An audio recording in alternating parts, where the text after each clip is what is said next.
Hey guys, I realize it's been a long time since I last made a video about the Evoque, so I just wanted to give a brief update.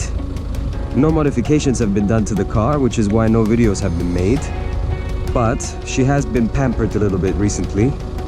She's just had a full service and she's been polished, and all the swirl marks have been removed, which are very visible in black paint, as you all know.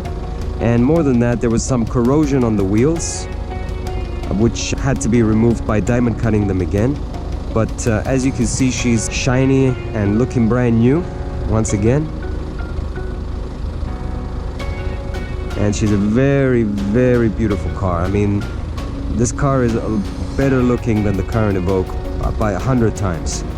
What a shame it doesn't have all that technology, of course. Let me just show you up close what I mean about having been polished. Absence of swirl marks.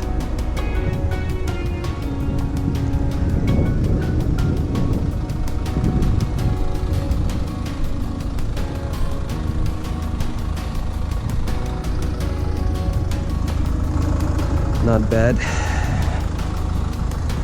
Not bad for an almost 7-year-old car with black paint.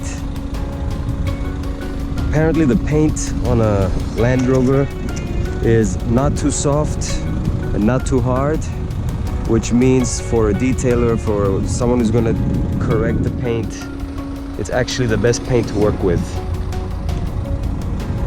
BMWs, for example, have harder paint. It's more difficult to damage, but it is also more difficult to correct.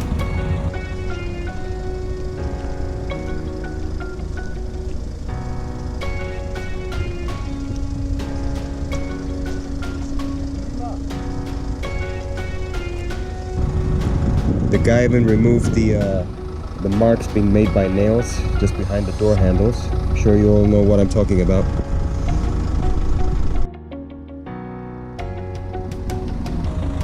That's it, guys. This is a very quick video, just to say I still have this baby and she still looks good.